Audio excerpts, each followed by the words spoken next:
أعوذ بالله من الشيطان الرجيم بسم الله الرحمن الرحيم ياسين الله عالم دے پمانا دے حروفو والقرآن الحكيم قسم دیوی پا قرآن چی حکمتنو والدے إنك لمن المرسلين بشكا تي اے نبی کریم صلی اللہ علیہ وسلم خام خاد رسولاننا على صراط مستقيم او یت پلار نیغا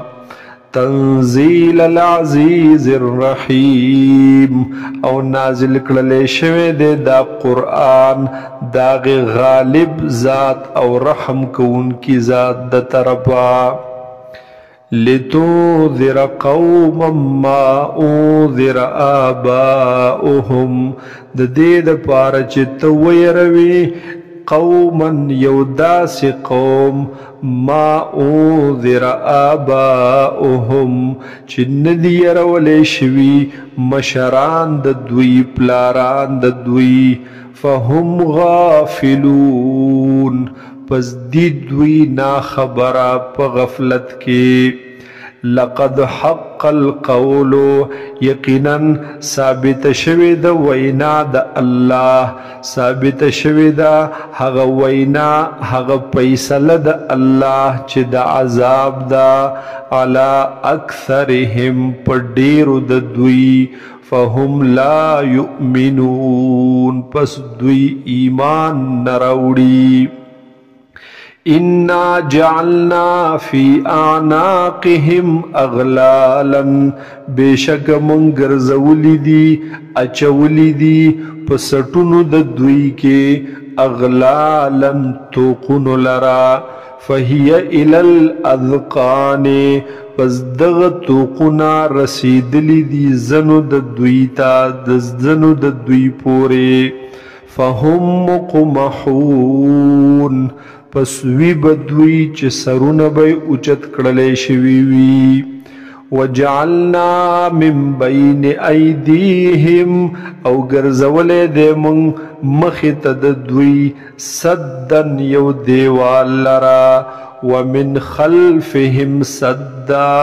او رست ددوینا یو مانع لرا یو دیوال لرا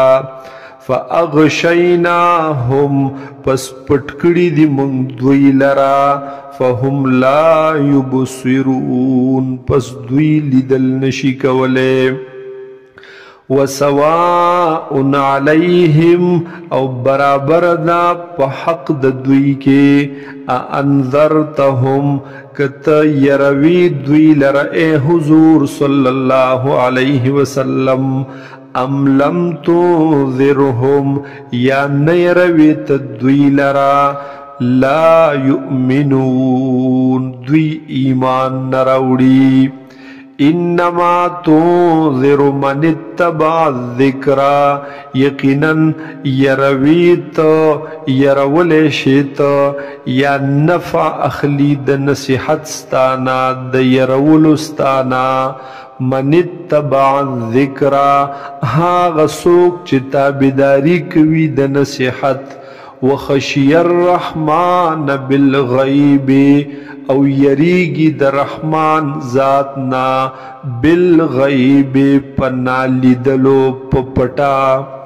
فبشره بمغفرت و اجر کریم پس زیر ورکا اے نبی علیہ السلام دتا د بخنی او د اجر د بدلی عزت مندی چی جنت تے انا نحن نحیی الموتا بیشک من جوندی کو بمڑو لرا ونکتب ما قدمو او لکو من ما هاغس هاغ عملنا قدمو چی دوی مخکلی گلی دی و آثارهم او نخد عملون د دوی لرا وکل شیء احصیناه او هر یو سیز محفوظ کړی دی موږ دی لرا فی امام مبین پاغی کتاب واضح کی چې لوح محفوظ دی یا چې عمل نامه ده